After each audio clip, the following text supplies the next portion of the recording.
Good evening, it's Monday, August 7th. Welcome to a new episode of System Update, our live nightly show that airs every Monday through Friday at 7 p.m. Eastern, exclusively here on Rumble, the free speech alternative to YouTube. Tonight, while the U.S. fixates obsessively on the war in Ukraine and on the apparently vital and pressing question of who will govern various provinces in eastern Ukraine, the rest of the world is reorganizing its core alliances and power structures.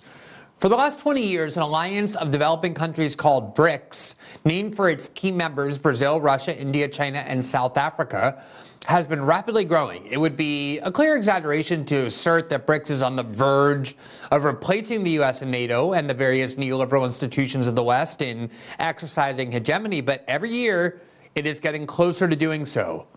And nothing has fueled the ambitions of BRICS more than the virtually monomaniacal fixation of the U.S. national security state on the war in Ukraine. While the U.S. sends tens of billions of dollars after tens of billions of dollars and depletes its own stockpiles of weaponry and gives away major concessions in order to avoid a humiliating loss to Moscow, the BRICS alliance and its undisputed leader China has been aggressively expanding its influence and power on every continent on the planet other than North America and Antarctica. Washington's obsession with Kiev and this war is providing a major boost to BRICS, in part by distracting American and European policymakers, but even more so by fueling the core narrative that BRICS exploits to fuel its growth, namely that the U.S. has a long history of colonizing the developing world, of abusing its hegemonic power at everyone else's expense, and of attempting to rule the world through superior military force and threats of endless war. What matters is not so much whether this narrative is correct, though clearly at least parts of it are, but rather how the U.S. involvement in the war in Ukraine with no end in sight is enabling Beijing, Moscow, and other BRICS members to play on long-standing resentments toward the U.S. and bring more and more countries out of the sphere of influence of the U.S. and NATO and into the seemingly much more comforting arms of the China-led BRICS alliance. We'll examine all the implications of exactly how this is taking place, where it's taking place, and how the war in Ukraine is the biggest boost to it. Then, it is probably not surprising to learn that Hollywood has long ensured that its biggest films about war and the American military align with the U.S. government's propagandistic narratives and policy aims. But an extraordinarily well-researched and compelling documentary released last year called Theaters of War demonstrates just how deep, multi-pronged, and systematic is the control by the Pentagon and the U.S. security state over many of the most popular studio films, including ones that do not appear to be directly about topics of the military or war. FOIA requests have unearthed sprawling and rigid contracts between the Pentagon and the CIA on the one hand, and some of the most famous producers and directors of many of Hollywood's most successful films on the other, that give those agencies full power and script approval in return to giving filmmakers various rights and privileges that are often necessary for the film that only the Pentagon and the CIA can provide, such as access to aircraft carriers, fighter jets, and even top secret information.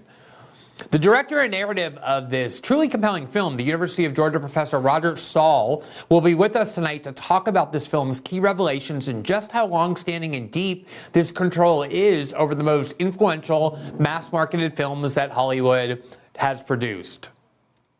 As a reminder, every Tuesday and Thursday night after our live show here on Rumble, we have a live interactive show for subscribers only on our Locals platform that is part of Rumble. To become a member of that, which gives you access to that show that's designed to be interactive in nature, we take your comments and critiques and ideas for topics to cover and for guests to speak to. Simply join our Locals community by clicking the join button, which is right below the video player on this Rumble page. In doing so, will give you access to all of that content, as well as support the independent journalism that we do here. And in fact, one of our subscribers who's a participant in that Locals community is the person who brought this film to my attention and to the attention of our team here, and that's what caused us to watch it and become so excited about speaking to the director and telling you about the film. So it really is interactive in nature. It provides great value to us to be able to speak directly with our audience, and I hope to our audience as well. As another reminder, System Update is also available in podcast form. We are available on Spotify, Apple, and every other major podcasting platform. The episodes post 12 hours after their first broadcast live here on Rumble. If you rate and review the shows, it helps spread the visibility of the program. And as one more reminder, we are encouraging our viewers to download the Rumble app, which is genuinely of high quality. That will enable you to follow our show and to turn on notifications, which means the minute we go live on air, it will send you a notification to whatever place you ask for it to be sent, which is much more convenient than either trying to remember when we air, even though it's always at 7 p.m., or waiting around if we're a few minutes late, which we never are, but just in theoretical possibility that we might be. And it also enables you to encourage others to download the Rumble app and support this platform, which I really believe is one of the very few on the internet that has a genuine dedication to protecting the free speech of all of its creators and all of its journalists, and also more broadly, the free speech values in our political discourse. With that, welcome to a new episode of System Update, starting right now.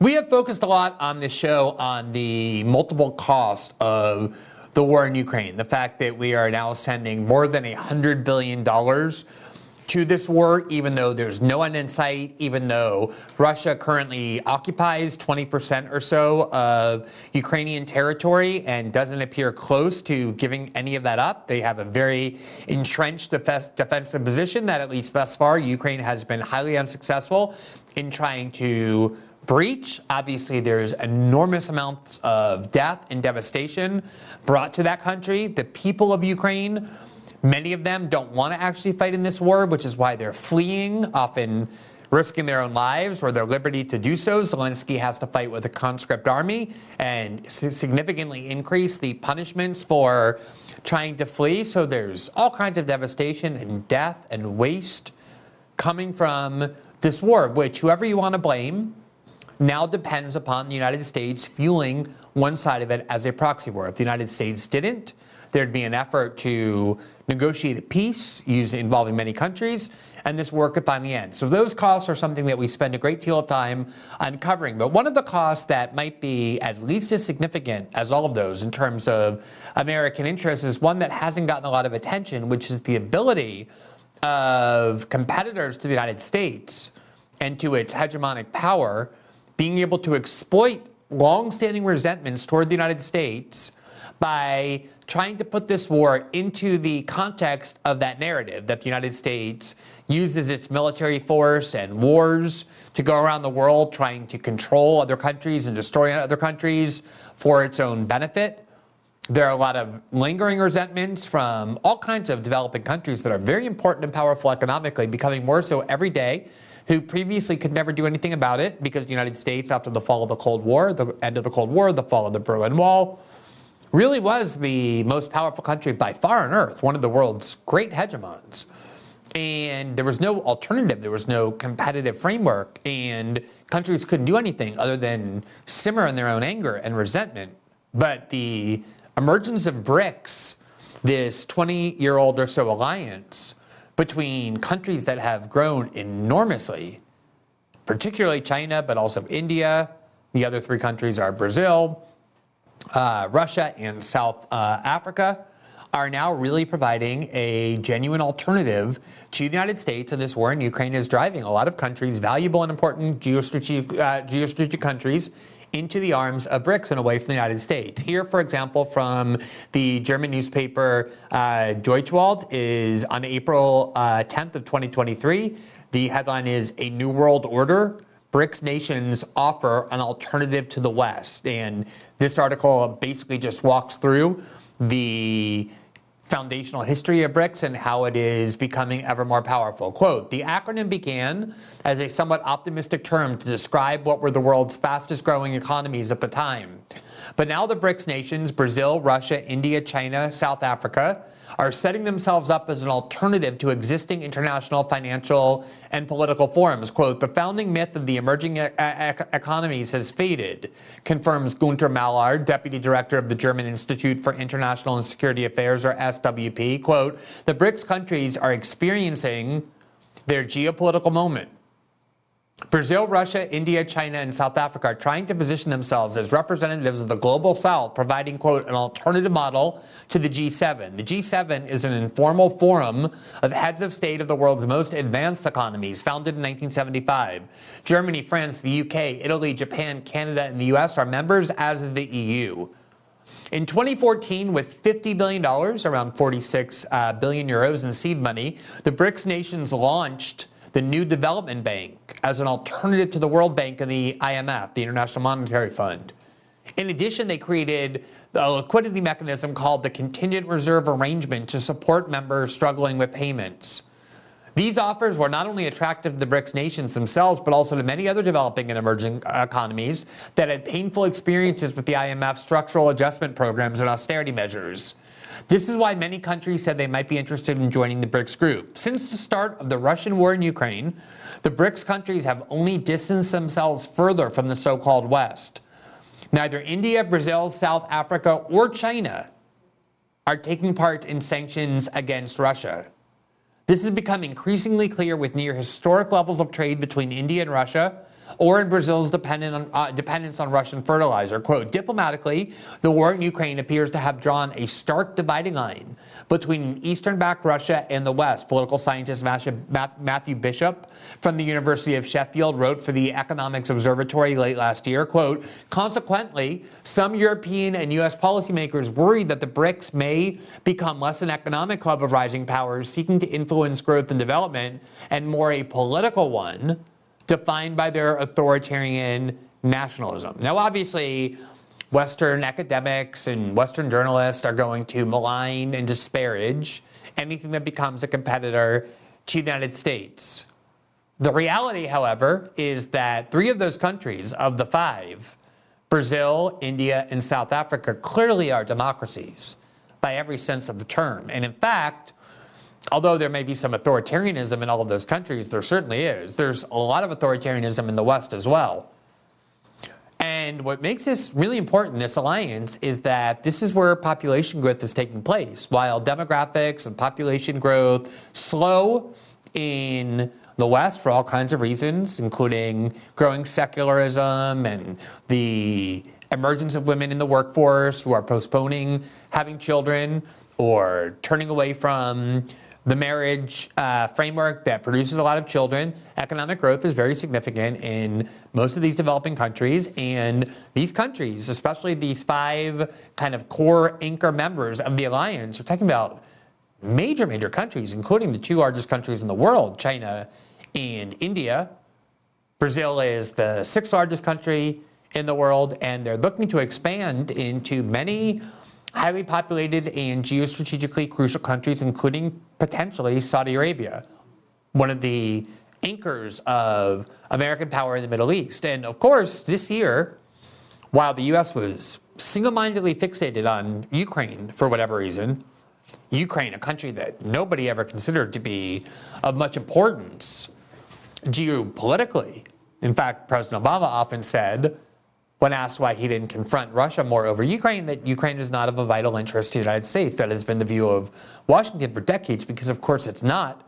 But while Washington is monomaniacally obsessed with Ukraine, sending huge amounts of American tax dollars to fuel that war, China waltzed into the Middle East and forged a peace agreement between the 2 most important countries in that region, Iran and Saudi Arabia, right under the United States' nose, something that would have been inconceivable, unthinkable, as recently as 5 years ago. But that is one of the costs, the many costs, of the very bipartisan obsession with keeping this war in Ukraine going.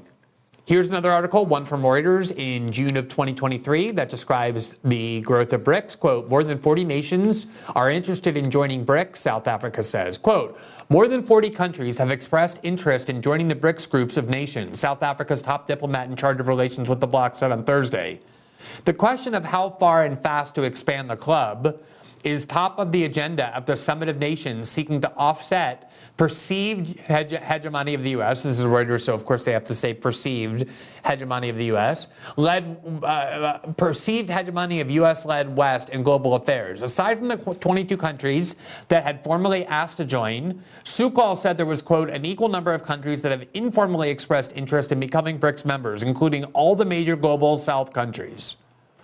South African officials want BRICS to become a champion of the developing world, and Argentina, Iran, Saudi Arabia, the United Arab Emirates, Cuba, Democratic Republic of Congo, Gabon, and Kazakhstan have all expressed interest. That represents a gigantic portion of the world's population. And as usual, the media narrative at the start of the war in Ukraine was that, quote, the entire international community is on the side of the United States and against Russia. And what the international community means is the United States and Canada, its Western European allies, and whatever countries happen to be bribed or coerced or just falling on the side of the United States at any given moment. That's the international community. And everyone else is talked about as, quote, the rest of the world. So you have the international community over here, that's the United States, and everybody subservient to it at any given moment. And then you have the rest of the world. The problem is that the rest of the world is becoming bigger and stronger and more powerful and more united, largely as a result of the war in Ukraine. Now, one of the things that I found most interesting, most revealing, is that it wasn't people like me and critics of U.S. foreign policy who have been pointing this out only. Very recently, in fact, in May of 2023, just 2 or 3 months ago, Fiona Hill, who is a highly beloved insider in Washington. She was in the Trump administration for a little bit of time, but she's a fanatical hawk on both Russia and China. She's the kind of person who cheers every American war. She's half American, half British. She is a disciple of John Bolton. That was one of her primary allies inside the Trump administration. I say all that just to indicate that she is the opposite of a radical critic of U.S. foreign policy and the foreign policy community or national security state. She is representative of it. And yet she delivered this lecture called the Leonard Marie Lecture that gathers all foreign policy elites in Western European capitals in the United States. And it's supposed to be a gathering of all the great policy minds in the West. And she used the opportunity of this speech to warn the West that although they claim to their populations that the war in Ukraine is so noble and benevolent, and they had their media try and convince its citizenry that the entire international community was united on the side of the United States and the West, the reality is starkly different. Instead, she said, the war in Ukraine and the United States and NATO's very aggressive involvement in it, attempt to fuel it, obvious desire to prevent any diplomatic resolution, is fostering and nurturing and fueling the longstanding resentments that Russia, China, and the rest of these countries that are trying to create an independent pole of power exploit to convince countries that they are better off following BRICS, which essentially means falling into the sphere of China. So let's listen to a portion of what Fiona Hill said. I actually think this is one of the most important speeches of this year, not so much because of what she said, that's something I would say and a lot of other people would say for a long time, but principally because of who it came from and the audience to whom she delivered it. Let's take a look at that speech. Now, since 1991, the United States has seemingly stood alone as the global superpower, but I would argue that today, after a fraught 2-decade period shaped by American-led military interventions and direct engagement in regional wars, the Ukraine war highlights the decline of the United States itself. Now, this decline is relative, of course, economically and militarily, but it is very serious in terms of US moral authority. And again, we've heard quite a lot about that as well. Unfortunately, just as Osama bin Laden intended, the US's own reactions and actions have eroded its position since the devastating terrorist attacks of 9/11. America fatigue, and we actually heard about that, is part of Osama bin Laden's vision after 9/11 regardless of how you think 9/11 happened, Osama bin Laden in interviews saw the very exciting potential to him that by overreacting or using 9/11 as an excuse to start a bunch of new wars and bomb a bunch of countries and engineer regime change and a bunch of others, that just as Fiona Hill just said the United States is doing in Ukraine, that the United States, through its own actions, would essentially be digging its own grave, that it would be fueling the resentment and reaction against the United States. And over the next 15 years, so many things obviously happened in terms of what the United States did when it came to avenging 9/11, or at least in the name of avenging 9/11. But if you look, and I reported on so many of these cases, at every person who was arrested who was a Muslim or who had allegiance to Al-Qaeda or ISIS, who either carried out a terrorist attack on Western soil or who got caught attempting to carry out an attack on Western soil, they all said the same thing, which is that prior to 9/11, they didn't particularly have a lot of hostility toward the United States, but that as a result of what the U.S. did after 9/11, going around the world, killing a bunch of innocent people, drone bombing children under President Obama, and wiping out families the way President Biden did on his way out of Afghanistan, that it just drove them, it caused them to feel all sorts of rage over watching the United States go to these other countries, predominantly Muslim countries, and kill huge numbers of people. And I remember in particular reporting on the case where the person accused of being the Times Square bomber, somebody who was going to try and detonate a bomb in Times Square, the judge who was presiding over his sentencing looked at him with disgust and shock and said, I understand that you have what you regard as righteous anger about what the United States has done, but you weren't going to kill American leaders. You were going to kill innocent people, children. How can you possibly justify doing that? And he looked at her and he said, why don't you ask American leaders that when they send their drones that kill Muslim children and kill innocent people throughout the Muslim world the way you've been doing for decades now? The CIA has a term for that. It's called blowback. That when a country appears to be bullying the world through its superior economic military force, killing all kinds of innocent people, then that is going to produce huge amounts of anti-American sentiment. And that's exactly what happened in the wake of 9/11, and that's what's happening now in the war in Ukraine. It's difficult, I think, for a lot of Americans and Westerners to see it this way, because the media has been more dissent-free about the war in Ukraine than any other war in my lifetime, including Iraq. I am absolutely convinced of that. There was one person in all of corporate media who was vocally opposed to the U.S. role in Ukraine, just one. His name was Tucker Carlson, and he got fired, and so now he's off the air.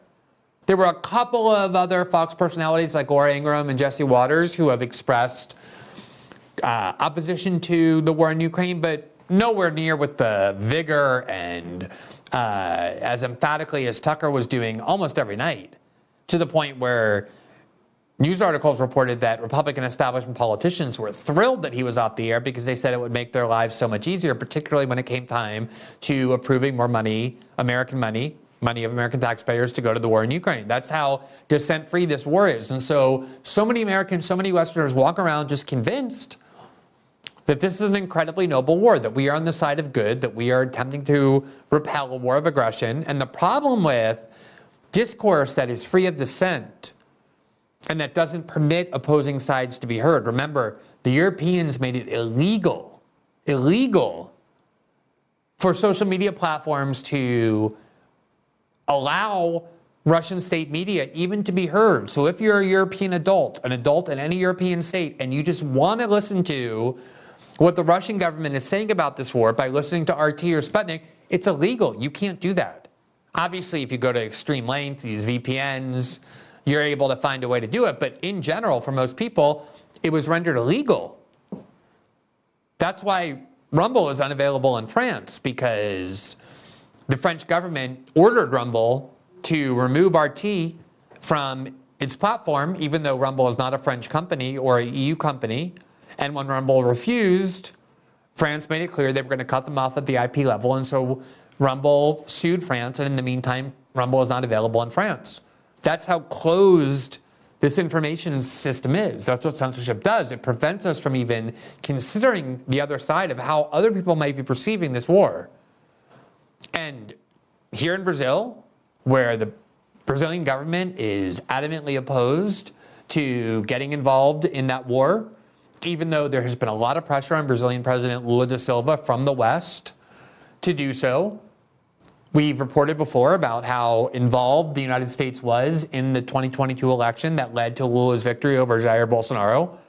The CIA was sending emissaries to Brazil to tell Jair Bolsonaro that you better not engage in fraud, making it very clear whose side they were on. There has been all kinds of censorship of Brazilian political discourse by big tech companies, including Facebook. We showed you the CIA, the former CIA official who's now responsible for censoring international discourse at Facebook, and he was in charge of censoring for Brazil. He worked at the CIA for 20 years. And almost all of the censorship in Brazil was aimed at pro-Bolsonaro voices. And so there's kind of a sense that the West has that when they talk to Lula, the Brazilian president, of kind of like, look at all those things we did for you. Remember all those things we did for you. We expect you to join our war effort. The German chancellor came to Brasilia and met with Lula and asked for munitions for German tanks. And Lula said no. And his position has been, this is not a war that Brazil has. Brazil has no war with Russia. We're not going to use our country's resources to fuel a war. We're going to try and solve this war. We're going to try and stop this war. We're not going to fuel this war. And his position has been that the resources of the Brazilian people are to improve the lives of Brazilian people and not to fuel war on the other side of the world that Brazil has no interest in. And that has been the view of so many countries around the world. And in fact, many countries see this war as one that NATO provoked. Lula himself has often said that NATO and the US and Zelensky bear at least 50% of the blame for this war by provoking it, by telling Zelensky he can win, by impeding any motivation that he might have to try and have a diplomatic resolution, because the West has been telling you, we're behind you to the end, you have everything you want. And so the view of Lula, who is a very well-respected and integrated member of the, quote, international community, there's not some fringe view, is that the war in Ukraine is a war that has been provoked by the US and NATO. And the last thing any of these countries do or want to do is use their resources to defeat Russia. Why would they? Why would they want to join the United States and join NATO, given their perception that the United States and NATO have been abusing them and interfering in their politics and colonizing and exploiting their resources for many, many decades? That is the perception everywhere other than the West, practically. It's just that we don't hear that because there's no dissent in our dominant media. And what Fiona Hill was trying to say, and we're going to listen to the rest of her speech, or part of this, is, look, I, Fiona Hill, don't agree with this. I know that they're wrong. Of course I think the war is noble. She had to make that clear to the audience, and she probably does think that. But she's at least perceptive enough and informed enough to warn people in the West, you are the minority on this issue, and more broadly on the role of the U.S. in the world. You are not the majority. And that is becoming an increasingly dangerous reality.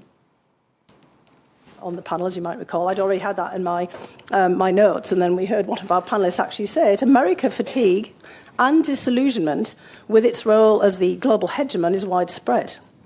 And this, I would argue, also includes in the United States itself, the fact that we frequently see on display in Congress, news outlets, and in think tank debates.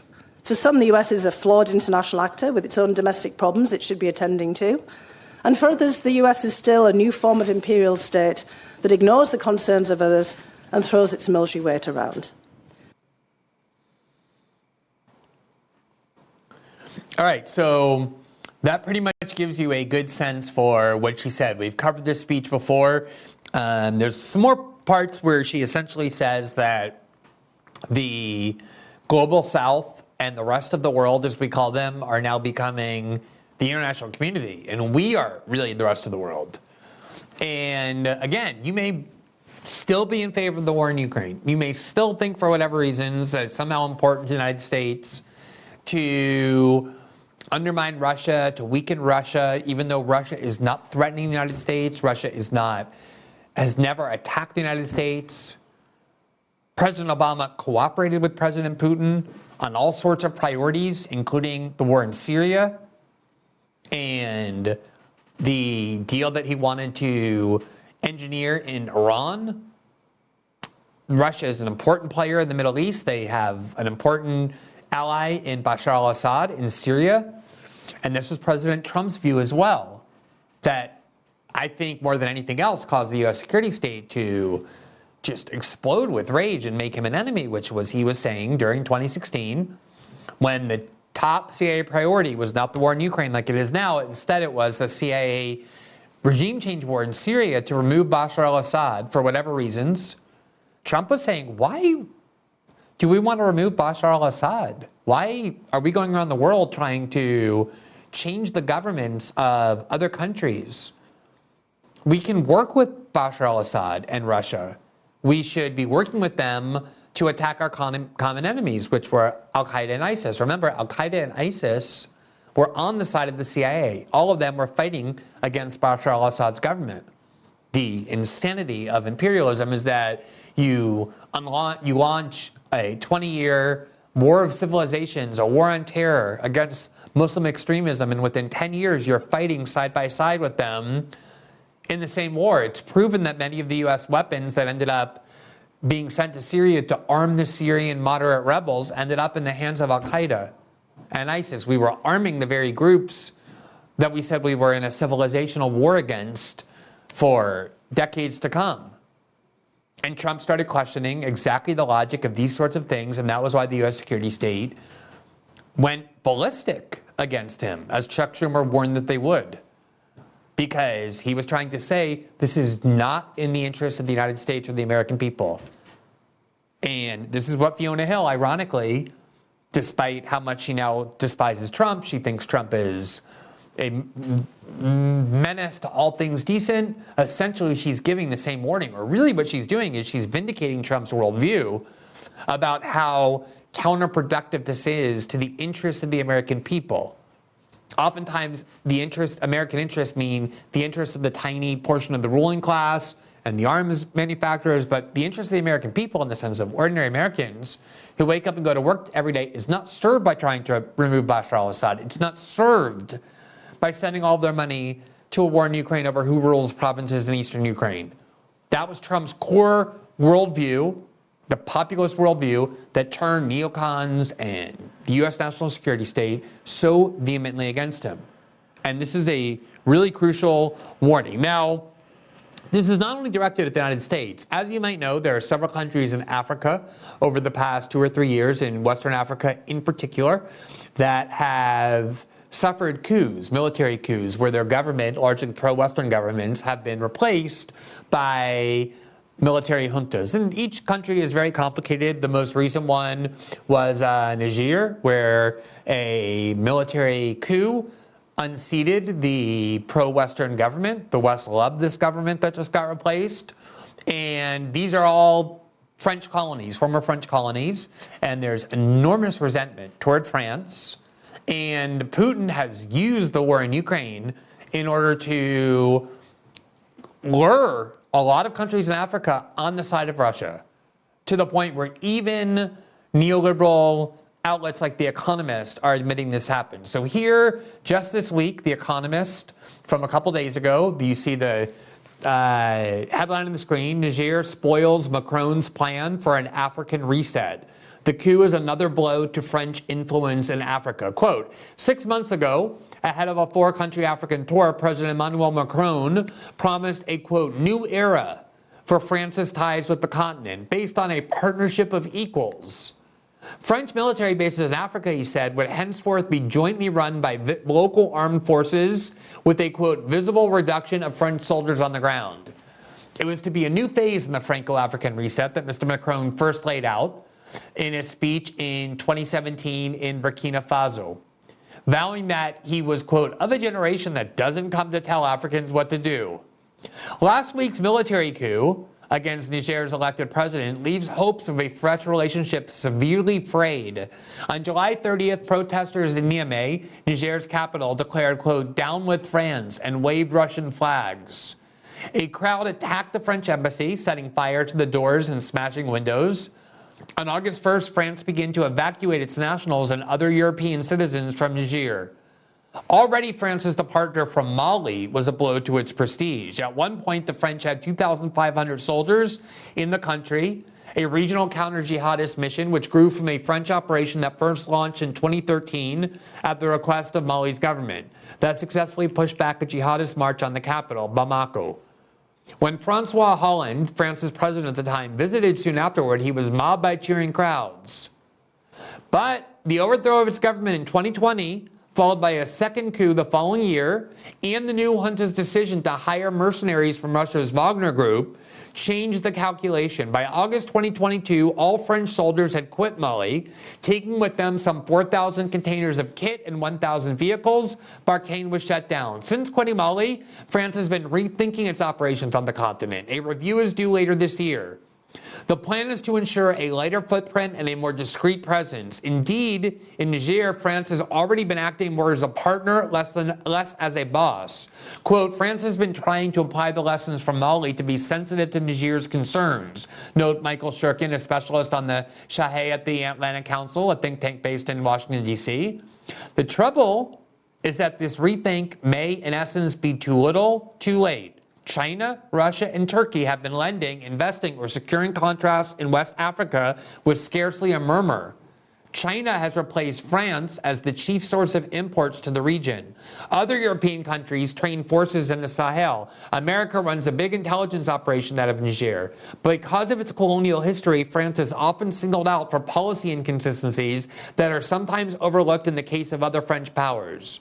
The French have not found a credible way to counter the post-colonial narrative of occupation and exploitation that is efficiently used against it, spread by Russian troll factories and disinformation.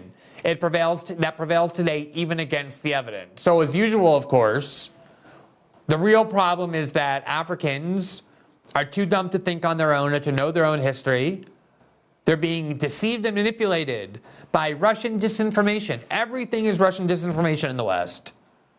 Even though, says The Economist, the view that France is at the heart of African problems or that colonialization is a source of big problems in Niger is just fabricated. It's contrary to the evidence. It's disinformation emanating from Moscow. Whatever. The West can go around, it's kind of just like a loser's mentality, constantly whining that what people think that's contrary to what Western establishments want them to think is just because Russia is playing unfairly. But the reality is, for whatever reasons, blame Russia if you want, the huge parts of the world in Latin America, in Asia, in Africa are increasingly being torn away from American influence, in large part based on this anti-colonialization, anti-imperial narrative that the West, and especially the United States, have been doing to the world what they're now doing in Ukraine, namely prolonging wars, killing people, destroying countries, exploiting their resources, all for the benefit of a tiny sliver of Western elites at everybody else's expense. And BRICS has now given people, and China's economic growth has given people, countries, an alternative, somewhere to go that they never had previously. They had to swallow it before, and now they don't. The media outlet that I, to my great embarrassment, co-founded, The Intercept, also this week published an article that if you had showed me 15 years ago when I was founding it, or 10 years ago when I was founding it rather, I would have just immediately canceled the entire endeavor. But it's also designed to promote exactly the same narrative promoted by The Economist, namely that the only reason people in these African countries are turning against the West is because Russian disinformation is being permitted to proliferate on Facebook and other social media outlets. So basically, it's a dual propagandistic article. On the one hand, it's essentially saying that the current CIA enemy, Russia, is evil. Thank you, The Intercept. If you didn't exist, nobody else in the West would be saying that. And it's also simultaneously pressuring Facebook to censor more content that is contrary to the narrative of the West on the grounds that it's deceiving Africans into leaving the Western sphere of influence and moving to Russia and China. The Intercept has just become this, like every other corporate media outlet practically in the West, just a outlet for pro-West, pro-American, pro-CIA, pro-Pentagon propaganda. Here you see the headline on the screen, quote, "A pro-Putin Facebook network is pumping French language propaganda into Africa. The pages promote Russia's line in the war in Ukraine to more than 4 million followers, casting doubt on Meta's pledge to combat foreign influence campaigns." So that's the role of The Intercept, to publish the same tripe The Economist publishes and to demand that big tech censor content that is contrary to the narrative of the CIA. I mean, it's shocking for me to look at. It's nauseating to look at.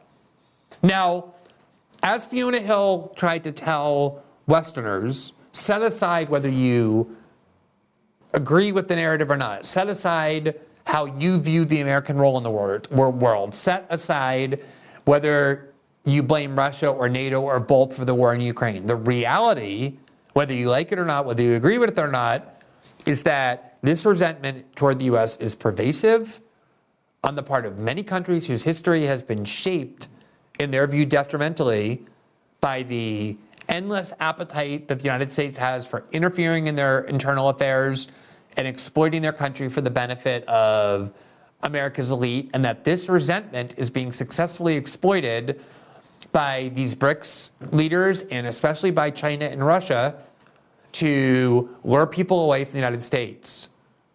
When Putin declared war on Ukraine and announced what he calls this special military operation, which was an invasion of Ukraine, there was a lot of emphasis on some of the more extreme things he said, which of course the media paid most attention to. But if you look at the speech, there was clearly at least one eye toward the goal of trying to induce countries to either side with Russia or remain neutral by reminding everybody of all the reasons they have to resent the United States. Here was his speech on February 24th, as published in Al Jazeera. There you see the title of it, "No Other Option," excerpts of Putin's declaring war.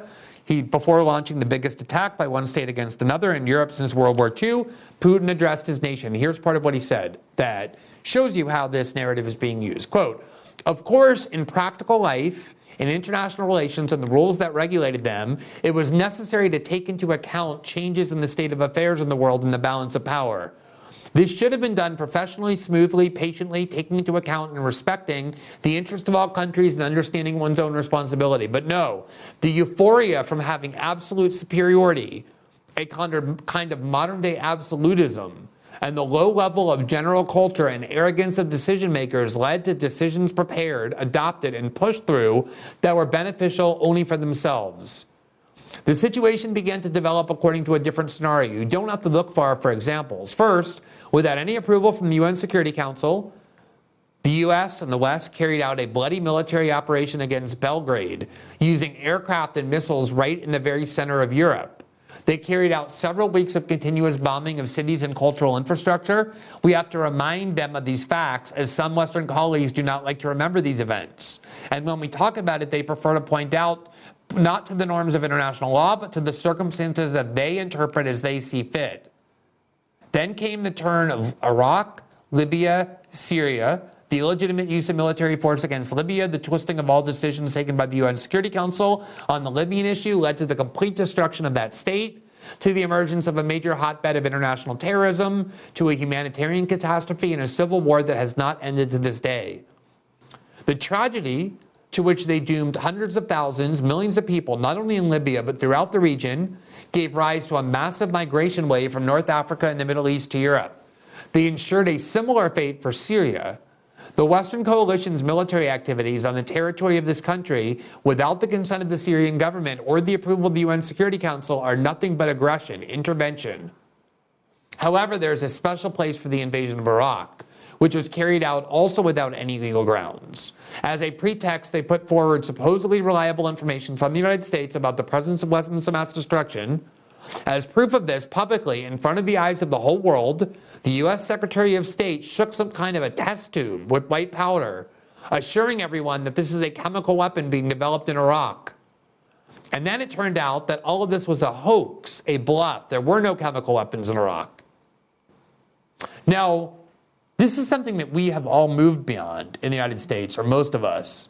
And the reason for that is that the people who did all of that, the people who lied the United States into a war in Iraq and destroyed that country, killing hundreds of thousands of people at least, the people who destroyed Libya through a regime change war that had nothing to do with anything other than French and British interest in Libyan crude oil, which Gaddafi was threatening to exploit not for the interests of the West, but for the Libyan people. The complete murderous, bloody destruction of Syria, because the United States wanted to remove Bashar al-Assad, and of course the monstrosity and atrocity that was the war in Iraq. One of the reasons we moved beyond that is because the people who did all of that are the people who still run the most influential mainstream political and media precincts. They're the people who occupy the United States government currently. Remember, Joe Biden was an adamant supporter of the war in Iraq, probably the most important Democratic senator as chairman of the Foreign Relations Committee, along with Hillary Clinton and John Kerry. It was the Obama administration that carried out the devastating wars in Syria and Libya, of which President Biden was a part. All throughout major media, the people on the staffs who host shows, who are the news analysts, are people who are either from the Bush and Cheney administration or from the U.S. security state. Obama's CIA director and his Homeland Security director. These are all the people who are running the media. The neocons are more popular than ever. And so, of course, they're constantly manipulating American thinking and the population to forget that all that happened and only focus on Russia. Look, over there, that's the bad people. That's Russia. And so when the United States stands up and says, we are devoted to fighting authoritarianism, we are devoted to combating wars of aggression, to American and Western ears, this makes sense because of how relentless and closed is the propaganda system, and because the people they're told to venerate are the people who did those wars. But I promise you, in the rest of the world, it provokes nothing but scorn and angry laughter. And that's the reason why Fiona Hill is warning people to see it, because we're so propagandized, our media system is so controlled with censorship and propaganda that we don't really think this about ourselves, even though the rest of the world does. Here's a video report that I stumbled into. It has the date of today, but it's not actually from today. It's from several months ago, I believe. We'll confirm that when it was on the 20th anniversary of the invasion of Iraq. It's a British media outlet, ITV. And it's not that this is anything so groundbreaking or special, but it's 3 minutes or so of just summarizing the war in Iraq that I think is very important to watch, as just sometimes we do forget how extreme that atrocity was and how much anger and disgust there is toward the United States around the world and toward Great Britain and toward NATO countries who participated because of what was done. It's really the worst crime in the last 25 years. And we're constantly conditioned to either not think about it or to think about it in some way that, oh, it was well-intentioned people doing it who were just mistaken in good faith. So just watch the reality of what it is. Welcomed the invaders, it would become a disaster. Still, nobody knows exactly how many people died. One estimate suggests around 300,000 Iraqis were killed by direct violence between 2003 and 2019. 179 British Armed Forces personnel were killed in Iraq, and nearly 4,500 American troops had died by 2010. As Geraint Vincent reports, the invasion's terrible legacy is still being felt today.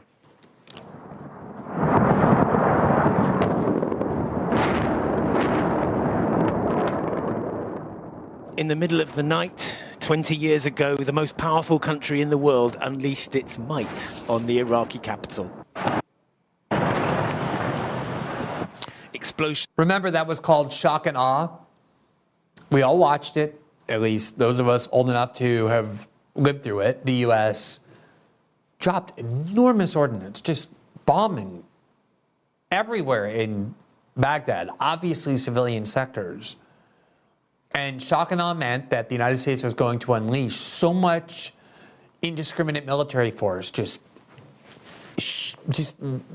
awe-inspiring explosions, that it was going to terrorize the Iraqi people into surrendering. That it was going to make the Iraqi population believe there's just no point in trying to fight against the world's greatest militaries. It was just massive destruction and bloodshed from the skies. This is a tiny little piece. This was what was done all throughout Baghdad and so many other countries. Have you seen similar carpet bombing imagery like this in Kiev from Russia that has the capability to do it if they wanted, but hasn't done this kind of bombing yet? Let's take a more look. In Baghdad marked the start of the US-led coalition's operation to remove Saddam Hussein from power. At dawn, far to the south, hundreds of thousands of Allied troops invaded Iraq over the Kuwaiti border. Their immediate objective, the city of Basra, a city which was and still is home to Zainab Hamid and her family. Zainab explains that she was 7 years old when the invasion began. Her mother and two of her brothers were killed in a coalition airstrike on her neighborhood. Zainab was among the injured. The invasion changed my life, she says, and changed my country for the worse. The threat that Saddam posed to the world, and in particular his possession of weapons of mass destruction, was the reason the coalition gave for its invasion. Weapons that were never found. One of the first British soldiers into Basra 20 years ago was Alan Jones of the Royal Marines. Legal justification for that war probably wasn't as foolproof as what it should have been. You can't not regret the catastrophes that followed because of it. Mass collateral, mass loss of life within the Iraqi population. And you do think about that a lot, yes. So regret, yes, it is now a regret for me. The catastrophes came thick and fast. After the coalition had declared its mission accomplished, Iraq was soon engulfed in sectarian violence and then full-blown civil war. Dr. Ali Mathana was an Iraqi exile who returned to his country after Saddam had been removed. The United Kingdom and the United States invaded Iraq without an obvious plan to build the country or to restore the country, and suddenly we found all our military forces collapsed, and we were seeking the first principle things that the human being is asking for, which is the security. They have a little bit of Paul Bremer, the person who was responsible for running Iraq for the Bush administration, who tries to justify it, saying how great this war ended up being for Iraq. But here's the gentleman who you just saw, who concludes the report. I just want to show you what he says. He threatens to undermine. 20 years since the statue of Saddam was pulled down, Dr. Mathana walks to the spot where it used to stand with a question. What was the reason behind invading Iraq? This is the question I'm raising for the United Kingdom and the United States. And I hope someone could answer me. Why? Why did you come and destroy this country? Yeah, that is definitely a good question, one that has never actually been fully answered. But I think it's important to look at that, even though, again, it's nothing groundbreaking. Anyone who knows anything about the war in Iraq knows all this. But when you put it together this way, with the imagery and the views of the Iraqi people, I don't think it's difficult to understand, given that the U.S. has done this time and time and time and time and time again, why the U.S. has a great deal of difficulty trying to unite the world, or anyone outside of Western Europe, behind this military conflict the United States claims that nobody takes seriously, except for the domestic population, and its media particularly, is about the international system of rules and laws, or the rules-based international order, or combating wars of aggression, or fighting for democracy. Nobody believes that about the United States except for the American media and people they've successfully propagandized in the West. That's what it's for. Now, we have Roger Stahl, and I'm really anxious to get to showing you the key parts of his film and talking to him about the film. So let me just conclude this segment because I want to read to you the similar efforts of the Chinese government and the way in which they, too, are using this narrative about U.S. hegemony. And again, I started this segment saying we need to remember the cost of the Ukraine war and the U.S. role in it beyond just the money and the destruction of Ukraine, namely the erosion of American standing in the world. Even further still, at the very time that BRICS, as that article said, they're having their geopolitical moment, they finally have enough influence and power to present a credible alternative to the IMF, to the World Bank, to NATO, to the United States. And they're using this narrative to do it. Here's the Chinese Foreign Ministry in February of 2023. And this is what they said, quote, "Since becoming the world's most powerful country after the two world wars and the Cold War, the United States has acted more boldly to interfere in the internal affairs of other countries, pursue, maintain, and abuse hegemony, advance subversion and infiltration, and willfully wage wars, bringing harm to the international community. The United States has developed a hegemonic playbook to stage, quote, color revolutions, instigate regional disputes, and even directly launch wars under the guise of promoting democracy, freedom, and human rights. Clinging to the Cold War mentality, the United States has ramped up bloc politics and stoked conflict and confrontation. It has overstretched the concept of national security, abused export controls, and forced unilateral sanctions upon others. It has taken a selective approach to international law and rules, utilizing or discarding them as it sees fit, and has sought to impose rules that serve its own interests in the name of upholding a, quote, rules-based international order. U.S. military hegemony has caused humanitarian tragedy. Since 2001, the wars and military operations launched by the United States in the name of fighting terrorism have claimed over 900,000 lives and some 335,000 of them civilians, injured millions and displaced tens of millions more. The 2003 Iraq War resulted in some 200,000 to 250,000 civilian deaths. Ironically, that's undercounting by a lot of counts in the West, including over 16,000 directly killed by the U.S. military and left more than 1 million homeless. The United States has created 37 million refugees around the world. Since 2012, the number of Syrian refugees alone has increased tenfold. Between 2016 and 2019, 33,500 civilian deaths were documented in the Syria fightings, including 3,800 killed by U.S.-led coalition bombings, half of them women and children.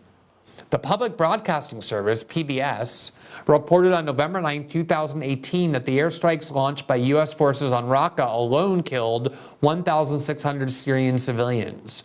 The two-decade-long war in Afghanistan devastated the country. A total of 47,000 Afghan civilians and 66,000 to 69,000 Afghan soldiers and police officers unrelated to the September 11th attacks were killed in U.S. military operations, and more than 10 million people were displaced. The war in Afghanistan destroyed the foundation of economic development there and plunged the Afghan people into destitution.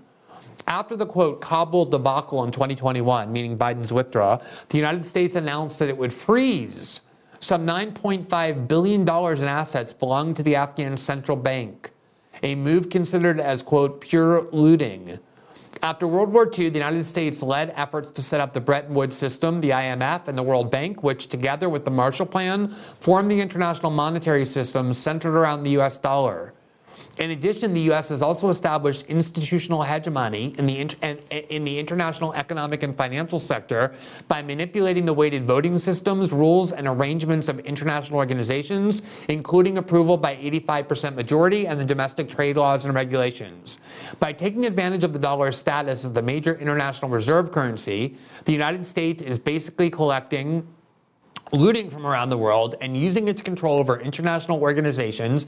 It coerces other countries into serving America's political and economic strategy. Now, that is the other part of it, is that by imposing the U.S. as the reserve currency all over the world, the U.S. also uses its sanction regime to suffocate countries where it wants to change the government. It's been doing that to Cuba for decades. It's doing that to Venezuela. It's doing it to Syria. It's doing it in part to Afghanistan. And so huge parts of the population just suffer because the U.S., usually unsuccessfully, uses the power of the dollar to force other countries to sanction and refrain from doing business with countries whether or not it wants to. There was a recent interview with the General Secretary of the African National Congress in South Africa when asked by a Western reporter, why would you allow Vladimir Putin to visit your country given this war in Ukraine? And he reminded her of all the wars of aggression fought by the West, showing that this narrative no longer works. And just today, after Lula again refused to involve Brazil in the war in Ukraine, President Zelensky came out in a press conference to Latin American media and attacked him, saying he doesn't have a wide enough view of the world. He's not bringing peace. He basically believes, Zelensky does, just like the United States told him to believe, that it's the obligation of every country to involve itself on Ukraine's side in this war because the United States wants them to.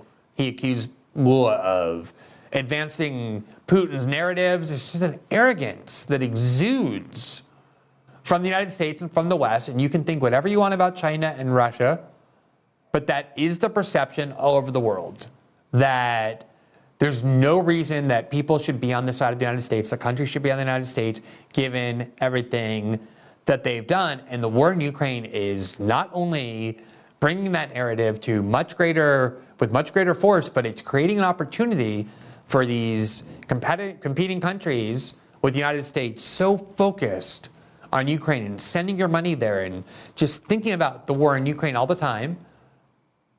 The leaders of BRICS, especially China, are taking full advantage of that and developing more and more influence around the world and creating a multipolar world in which the United States hegemonic rule is a thing of the past. That might be good, that might be bad. You're obviously free to decide that.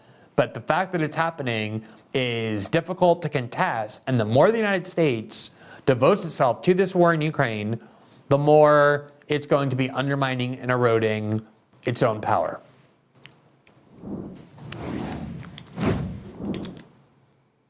So we are excited to have as our next guest the director of a film. It's a documentary that was released last year that I only saw recently and immediately decided, along with pretty much everyone in our studio who also watched it, that I wanted to talk to the film's director. The title of the film is Theaters of War, and it really combines highly produced and well-crafted filmmaking with the best kind of investigative and explanatory journalism. I've known for a long time, I've heard people discussing, people like Oliver Stone, how much influence the Pentagon and the CIA wield in Hollywood, especially in the Hollywood studio systems, and especially when it comes to films that are about war in the military. All you have to do is take one look at films like Hunt for Red October or Rambo and Top Gun, and it barely disguises the fact that it is devoted to glorifying U.S. military force, usually by exploiting the honor and integrity of soldiers, of the troops, and the positive sentiments people have for them, to glorify the wars ordered by American leaders. And I really focused for the first time in this issue as a journalist in 2012 when the film Zero Dark 30 was released. And it was in an election year. It was about President Obama's successful campaign and effort to find Osama bin Laden and then kill him. And this film got released, and it was blatantly propagandistic for so many reasons, including the fact that it falsely presented this narrative of history that the reason the U.S. was able to find Osama bin Laden was because it successfully used torture to extract information from detainees that were necessary to find him. There you see the headline on the screen at The Guardian that I wrote, Zero Dark 30, CIA hagiography, pernicious propaganda. And it turned out the original plan for this film was that it was going to be released shortly before the election. Remember, the killing of Osama bin Laden was fundamental to Obama's re-election campaign. He ran on a campaign of GM is alive and Osama bin Laden is dead. That's how crucial Osama bin Laden's killing was to Obama's 2012 campaign. And this film, this Hollywood film with a lot of studio money, was designed to glorify it and remind Americans of how great President Obama was. So I had focused on this. It turned out, here you see an article in The Atlantic, that Obama's CIA director and Pentagon chief, Leon Panetta, had actually passed top secret details about the raid to the producers of Zero Dark 30. Of course, he was never punished for that. President Trump is currently being prosecuted because he allegedly maintained classified documents, top secret documents, negligently in Mar-a-Lago. Leon Panetta took top secret documents and passed them to the director, Catherine Bigelow, and the producers of Zero Dark 30 to enable them to create hagiography about the successful hunting of Osama bin Laden. That's how close Hollywood, on the one hand, and the CIA and the Pentagon are, and how much involvement the latter has in Hollywood's products. But it wasn't until I saw this film, Theaters of War, that I really began to understand the full extent of this influence and how systematized it is and how desperately filmmakers depend upon the approval of the Pentagon and the CIA for their scripts. And especially how aggressively the U.S. national security state wields its power to ensure that scripts of the most mass-marketed films reflect and promote the narratives of the U.S. national security state. Before I talk to the director and narrator of the film, who is Roger Stahl, take a look at the trailer of the film. I really can't recommend this film highly enough. So, say you're a producer and you want to make a war film. You would walk into the entertainment liaison office in downtown Los Angeles. You say, I want to film an Air Force base, or I want an aircraft carrier, or I want some Black Hawk helicopters, or whatever it is. And they would tell you straight away, give us your entire script. We've worked with Mr. Bay here since Armageddon, if I'm not mistaken, and hope to do more of the same. I've got a direct line to the Pentagon. Some people probably would say, well, yeah, I've heard of this, like Top Gun, maybe Black Hawk Down, maybe some of the Marvel series. But what they don't know is how systematic this has been and how huge this operation has been. You can call it censorship, you can call it propaganda. It's all of these things. Now these freedom of information requests that have been successful allow us to actually look at that list, and it's stunning. What we've found is that thousands upon thousands upon thousands of products have been affected and are often rewritten at script level by the national security state in the United States. Do normal people know about that? No, of course they don't.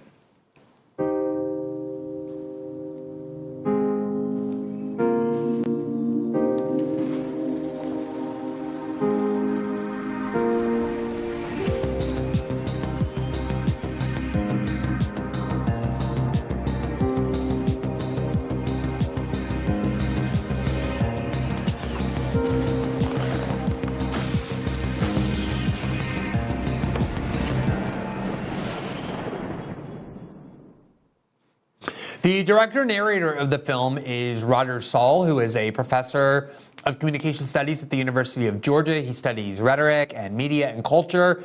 And in large part, his work is focused on understanding propaganda and public relations as they relate to state violence, conflict, and security. He's written several books on what he calls the military entertainment complex, and that obviously is the topic of Theaters of War, which is a highly accomplished film of both filmmaking and journalism, and we are delighted to welcome him to System Update. Thank you so much for joining me. Good evening, and I know I'm a little belated with this, but congratulations on producing such an important and really compelling documentary.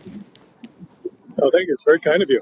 Good to be on your show. Yeah, I'm excited to talk to you. So the trailer that we just showed mentioned Top Gun, and your film talks about films like The Hunt for Red October that obviously have, if not the heavy hand of the Pentagon and the CIA, certainly messaging that would please the people at the agency. So one of the things that I did not know before watching your film that really surprised me was that there are actual contracts that you got your hands on, that other people have gotten their hands on, that describe the legal relationship between these filmmakers that accept this relationship and these agencies. What do those contracts consist of? How do those work? Well, that's kind of the meat of the deal. These two entities get together, the producers, the directors on the one hand, and the military or the CIA on the other, and it's not an ad hoc type of relationship. It is contractual, and it involves handing over the script, the entire script, responding to often 2 or 3 pages of script change requests of some kind, and if it's to the Pentagon satisfaction or the CIA satisfaction, then they go to the contract stage and That's where they lay out exactly what the military is going to offer the production team and what the production team will do in return, which is stick to the script. And also, invariably, there's a screening at the end of the process so that the Pentagon can check their work and make sure that they followed all the official instructions. So the question I'm sure that a lot of people have is, there's obviously no law that requires filmmakers to gain the approval of the Pentagon or the CIA or submit their scripts for approval. You couldn't obviously have such a law. And yet, a lot of filmmakers, including some of the most successful, some of the biggest names in Hollywood, do this seemingly with great enthusiasm and gusto. What is the motivation for why big-name Hollywood filmmakers and producers and studios would submit their scripts and their film in general to approval from the Pentagon and the CIA? You could almost boil it down to the profit motive. It's free stuff. It increases production values. It gives them the most bang that they can get for their buck. Gives them a sense of realism to the film, and puts them in a position where they are going to create a product that will be successful enough that, have I frozen up? A successful product that will then, launch that producer's career to the next film. So as long as people don't talk about it, as long as it doesn't erode support for the studio's bottom line, it's going to be a win-win for them. Unfortunately, it's a lose-lose for the American public. Just for people who are watching, your audio is fantastic. We're hearing every word as clearly as we can. I think your video is a little bit frozen though, so you look like you're in some kind of natural setting, but I don't know if that's the issue. But anyway, we will make do. I'd much rather have a clean audio and a troublesome video than the other way around.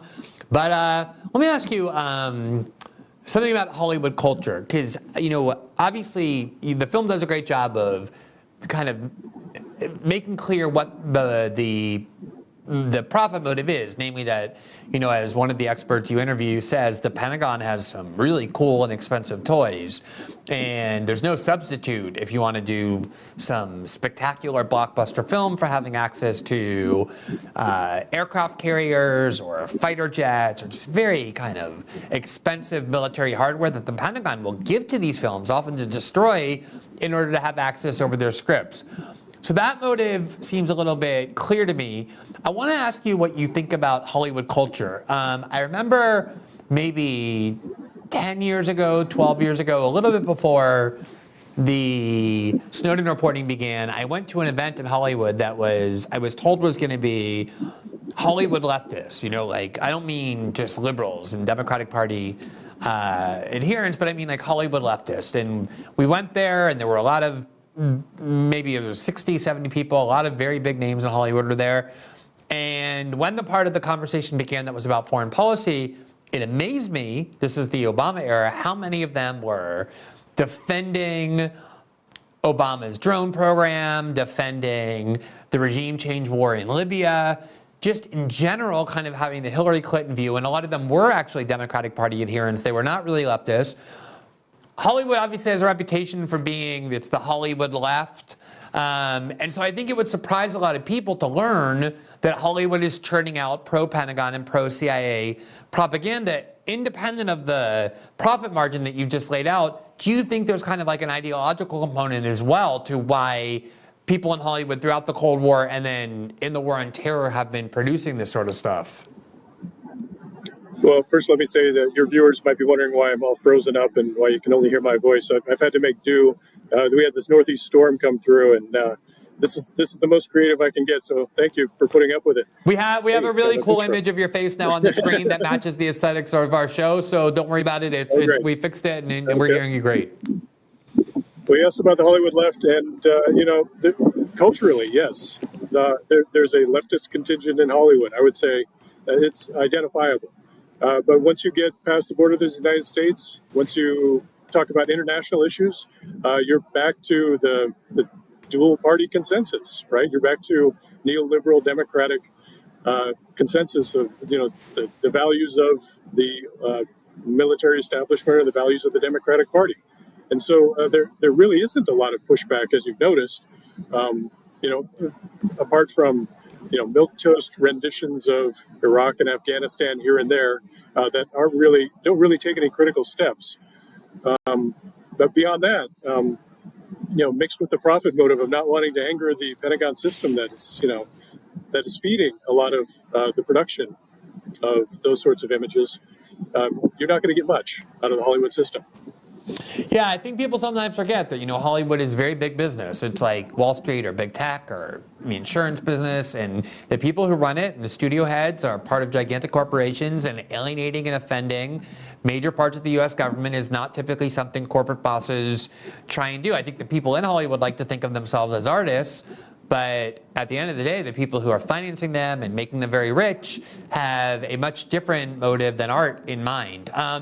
One of the things that I thought the film did a great job of illuminating, and it's not something I had previously realized so much as well, is that it's not just films that are obvious to the public would be of interest to the Pentagon and the CIA about war and the military and the Pentagon, but even just kind of mass market, big cultural films like various Superman films or Godzilla, Jurassic Park. How is it that the CIA, the Pentagon, worms their way into those kinds of films, and what is the influence that they exert when it comes to those kinds of movies? It seems like that started around 2007, 2008, Transformers and Iron Man. You have a big dip in public appreciation for the adventures in Iraq. So public opinion just took a nosedive. And so, Hollywood at the same time started to recognize the war movie as a genre as somewhat toxic, especially war movies about Iraq and Afghanistan. So you notice that all of those representations not only fell off the front page of the papers, but also off the movie screen. So, partly it's desperation. They need venues in order to push these narratives. And what's left? Well, Marvel movies and comic book movies, fantasy movies of different kinds. So Transformers, the first one, was the first film that featured cooperation from all four branches of the military. So they went all in on that. It was extremely successful, reached the right age demographic for recruiting, which is just one of their motives for getting involved in the movie business. And it kind of took off from there. So it became fantasy, comic book movies, and reality TV, rather than what they'd done for the previous 40 or 50 years, which is get themselves heavily involved in war movies proper. The things I think about a lot because of the work I do and the issues we report on and cover is I think a lot of people like to believe that they're immune to propaganda. I think we all like to believe that. And yeah, propaganda oftentimes is very insidious. It's something that has been studied over many decades. It's a very sophisticated weapon. It involves the fields of psychology and sociology and is catered to the inner workings of our brain and what we as humans kind of crave and desire and what stimulates us. It's not something that's easily evaded, especially when it's kind of relentless, but particularly when it's a little bit hidden.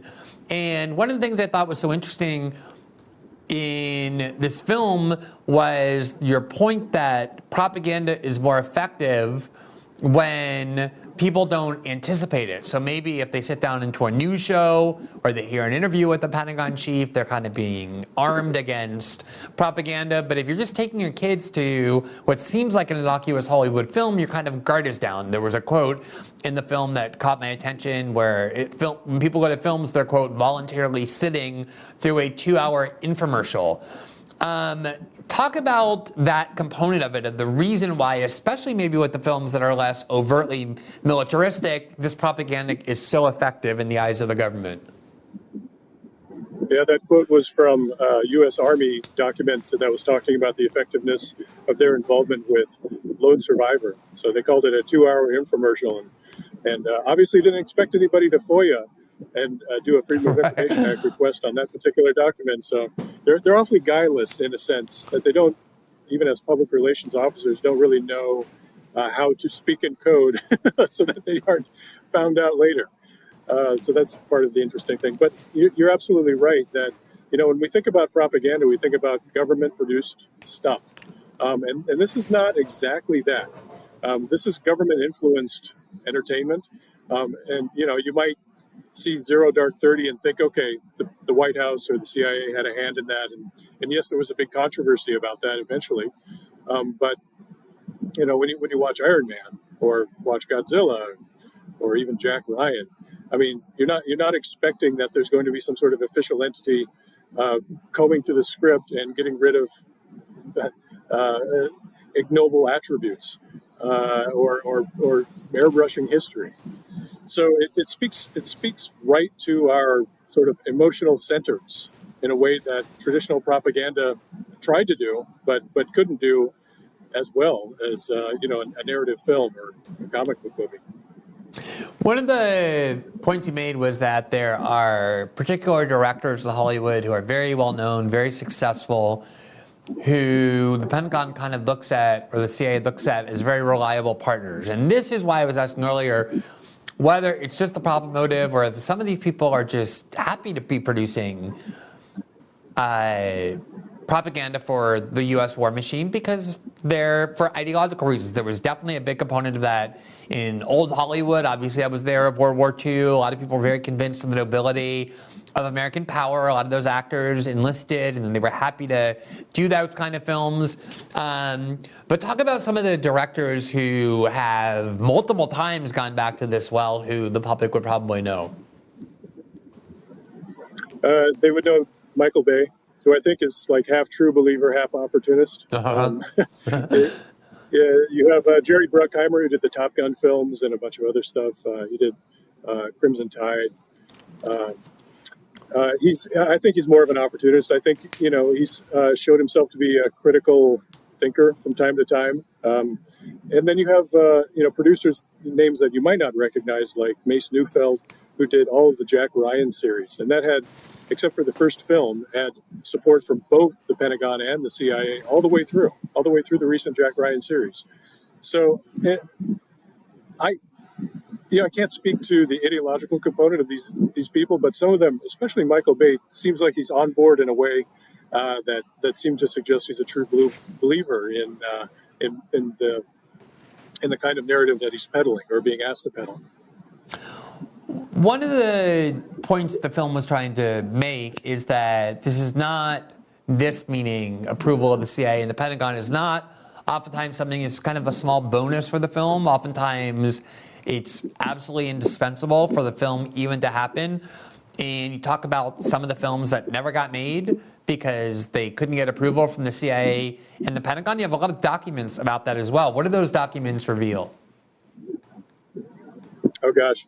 Well, we've got anecdotal information from folks like Jerry Bruckheimer said, Top Gun would just not have been made without Pentagon support.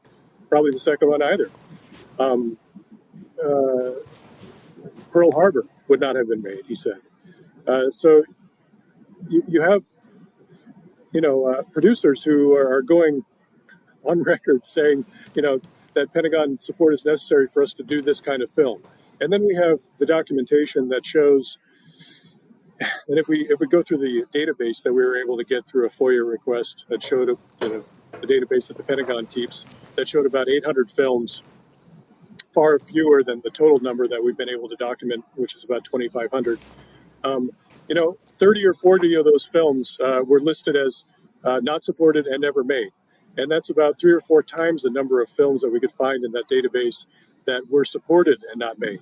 So it seems like the withdrawal of support, the denial of support, has a huge influence on whether or not something can get the green light from the studio. Yeah, there was that Sigourney Weaver film that seemed actually like it would have been a good film, but unfortunately it didn't get made because it couldn't get the approval of. So what are the reasons why? Talk about some of these reasons, like when has the CIA or the Pentagon rejected films or said we don't approve of these, and what are some of the reasons? In the documentation, they call these reasons showstoppers. They call them showstoppers. And they'll tell the producers, if you don't get rid of this particular showstopper, if you don't talk lovingly about the bombing of Hiroshima instead of critically about it, then we're just not going to support your film. So, the list is pretty long, but, there's showstoppers that involve internal politics to the military, things that will hurt recruiting. So any talk of sexual assault or racism in the military, suicide, PTSD, anything that's not laudatory of the experience that an enlistee might have with the military. And then you have, ranges all the way to historical or international affairs subjects that, including war crimes or, the security of the nuclear arsenal, things like that. So you can imagine this list. I'm not going to list them all, but, there are patterns in the documentation that suggest that this list is, maybe they wrote it down somewhere. I don't know. But it's, they go back to it, in almost every document. You can see evidence of the showstoppers.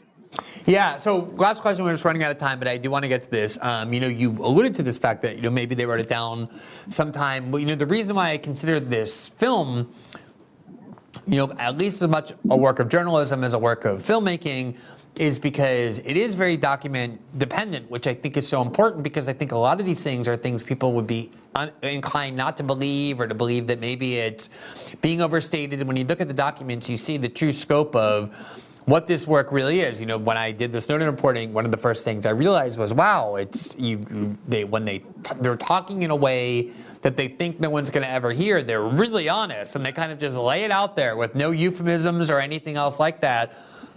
If the U.S. government is anything, it's very bureaucratic. So in order to have people in the CIA and people in the Pentagon whose job it is to kind of go through scripts and approve the scripts, you need some kind of scope of function that the government does, that the CIA, the Pentagon do. And you actually got your hands on the documents that show the evolution of what originally this was intended to be, their work with Hollywood, and what it has now become, the way it's expanded. Talk about some of that and what the documents that empower the CIA and Pentagon to do this stuff say is the function of it. We don't know that much about the CIA. We have got select documents from them, but we don't have the kind of paper trail that we do at the Pentagon. Yeah. For obvious reasons. But if you look to the early documents, the directives that set out, what this relationship was supposed to be between the Pentagon and Hollywood, they said, portray the military accurately. And I'm talking 1960s, 1950s. This office was formally set up in 1949. But portray the military accurately and aid with recruiting. And over time, those directives changed. So by the 1980s, right before Top Gun came out, they added this one that said, it's not only recruiting, not only accuracy, but also aid in the public understanding of what the military is all about. And they were off to the races with that one, because it could be liberally interpreted as almost anything. So, that's part of the mission creep. I mean, it's in the directives themselves. Yeah, actually, I do have one last question. This will be the real last question, which is, there were some really interesting examples of instances where they did get the approvals, the filmmakers did, from these agencies, but the agencies did request changes to the script along the way. Talk about a few of those. Like, what is it that the Pentagon will say, oh, we want you to do less of this and more of this, or this character needs to change? Talk about a couple examples that illustrate how this works. A lot of people know the Godzilla franchise. I keep going back to Godzilla 2014 because it's a great example of this kind of stuff. I mean, the list is extremely long.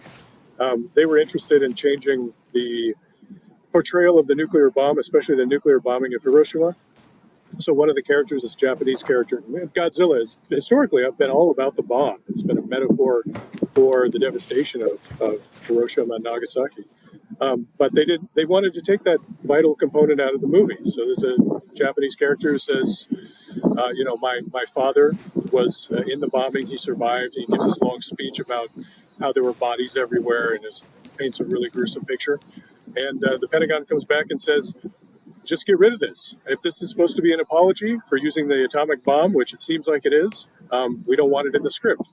And that's one thing I do talk about in the film, that particular change. But there are many, many others. I mean, the main character was this kind of ruffian ragamuffin who, had a military backstory, but was estranged from his family and his kids. And they completely rewrote him in order for him to be what they call a true Navy hero. They counted up the number of military casualties that were inflicted upon U.S. military by the monsters. They counted them as they went through the script and essentially said, this is too many. You've destroyed too many F-18s, or I think it was F-22s in that film. You can't have somebody crashing a plane without parachuting out first. So all of that was changed. So it gives you a kind of thumbnail view of like what those changes are all about, how broad they can be in a particular script even. Yeah, absolutely. Well, it's a great film. Honestly, if you had just made a film without the documents and just kind of narrated and made these claims, even I, as somebody who harbors all kinds of skepticism and even cynicism toward the U.S. security state, might not have been willing to believe that it really is this systematic and goes so far. But the film was incredibly convincing, in part because of the journalistic aspect to it. So congratulations again. Let people know where it is that they can find it. It's Theaters of War, and how is it that they can go about watching it? It's on Vimeo for the buying public. We're making a commercial version right now that'll be out within the next 3 or 4 months. But it's put out by a distribution company called the Media Education Foundation that caters to colleges and universities. So it's on the educational market right now. So if you're at a college or university, you can request to see it. All right, well, great. The film was fantastic. It was incredibly interesting. I found the discussion with you interesting and illuminating as well. I really appreciate you taking the time to join us tonight. Thank you so much for having me on. Absolutely. Have a great evening.